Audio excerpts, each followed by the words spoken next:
রাজ্যের একটা বরিষ্ঠ নেতৃত্ব সুনীল দেব, আপনারা সবাই চেনেন।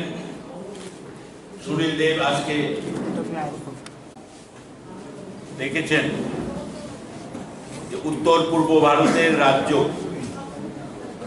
ত্রিপুরায় আজকে প্রত্যেকটা মানুষ উৎকণ্ঠার মধ্যে আছেন। সরকার নির্দিষ্ট বা সঠিক কোনো বক্তব্য, আমরা গত কয়েকদিনের যে বিপর্যয় নিয়ে সরকারি কোনো বক্তব্য আমরা বিশেষভাবে শুনতে পাইনি। এক একজন এক এক রকম বক্তব্য রাখছে।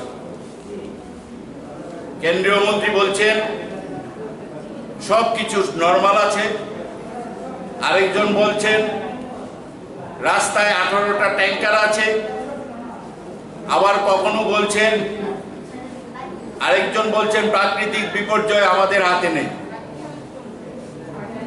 এই যে বিভ্রান্তির মধ্যে আছে রাজ্যবাসী, কারণ একটা প্রত্যন্ততম রাজ্য, যেটা আমাদের দীর্ঘদিনের রাজ্যবাসীর দাবি, প্রত্যেকবার বর্ষার সময় আমাদের আসাম, মেঘালয় সহ উত্তর পূর্ব ভারতের রাজ্যগুলোর উপর নির্ভর করতে হয়।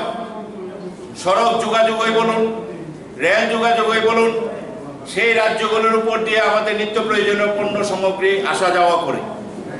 সম্পূর্ণ নির্ভরশীল। আমাদের একটাই করিডোর জাতীয় সড়ক, আর একটাই রেল ব্যবস্থা, রেল সড়ক। ঘটনা হচ্ছে রাজ্যবাসীর দীর্ঘদিনের দাবি থাকা সত্ত্বেও যে বারবার বলা হচ্ছে ন্যূনতম অন্তত 2 মাসের বাফার স্টক করে পেট্রোল, ডিজেল, গ্যাস বা নিত্য প্রয়োজনীয় জিনিস, দ্রব্য সামগ্রী।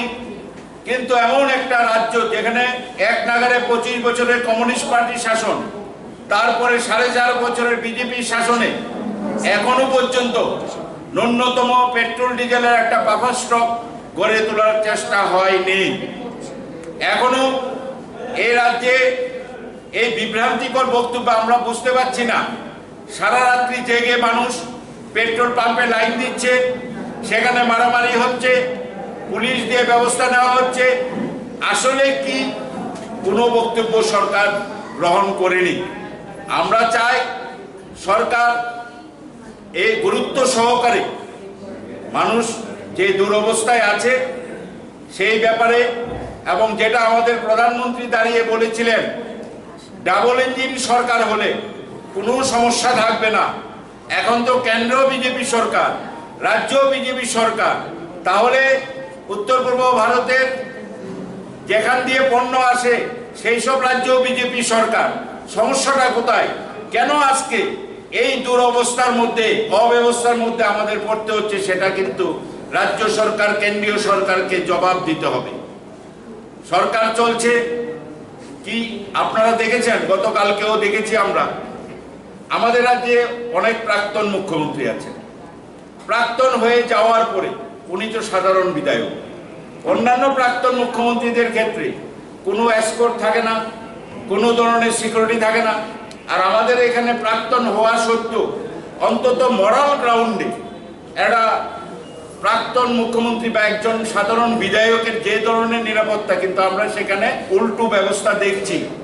মনে হচ্ছে যেন প্রাক্তন হওয়ার পরে ওনার নিরাপত্তা আরো বেড়ে গেছে, কনভয়টা আরো বড় হয়ে গেছে। এবং যেখানে আমরা লক্ষ্য করলাম 50 কিলোমিটার দূরেও সে হেলিকপ্টার চড়ে উনি যাচ্ছেন। আমাদের বক্তব্য হেলিকপ্টার চড়ার বিরুদ্ধে নয়, কারণ আমাদের সাধারণ সম্পাদক যখন এসেছিলেন তখন টেকনিক্যাল গ্রাউন্ডে হেলিকপ্টার দেওয়া যায়নি। আর উনি হেলিকপ্টার কার পয়সায় চড়ছেন, কি পার্টির পয়সায় না সরকারের পয়সায়? এবং সরকারি আধিকারিকরা ওনার সঙ্গে কেন ভিজিট করছেন? উনি কি এডুকেশন মিনিস্টার? উনি স্কুলে গিয়ে ছাত্রছাত্রীদের সঙ্গে স্কুলের ক্লাস আওয়ার বন্ধ করে উনি ইন্টারঅ্যাকশন করছেন। কিভাবে করতে পারেন? একজন সাধারণ বিধায়ক বা মন্ত্রী সরকারি স্কুলে গিয়ে ক্লাস বন্ধ রেখে, সরকারি কলেজে গিয়ে ক্লাস বন্ধ রেখে তাদের সঙ্গে মত বিনিময়, আর যেসব জোকারের মতো কথা বলছেন। মুখ্যমন্ত্রী এবং শিক্ষামন্ত্রী গতকালকে বলছেন যারা 30 জন টপার যে হবে তাদেরকে আমি দুধ খাওয়াবো। আমাদের মর্যাদা এবং সম্মানের প্রশ্ন, রাজ্যের শিক্ষামন্ত্রী এমন পর্যায়ে নামতে পারে। কতগুলো জোকারের মন্ত্রিসভা আমরা দেখতে পাচ্ছি, নিজেদের ক্ষমতা নিয়ে চেয়ার মারামারি, নিজেদের একের বিরুদ্ধে বিধায়কের বিরুদ্ধে বিধায়ক, মন্ত্রীর বিরুদ্ধে বিধায়ক এই মারামারি করছে ক্ষমতা নিয়ে, দপ্তর নিয়ে, আর মঞ্চে উঠে যা মনে আসছে তাই বলছে।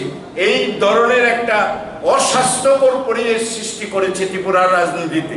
এইগুলো বন্ধ করে রাজ্যের মানুষ যে এখন যে জ্বলন্ত সমস্যার সামনে সম্মুখীন হয়েছে সেই সমস্যার সমাধানের দিকে আপনারা দৃষ্টিপাত করবেন।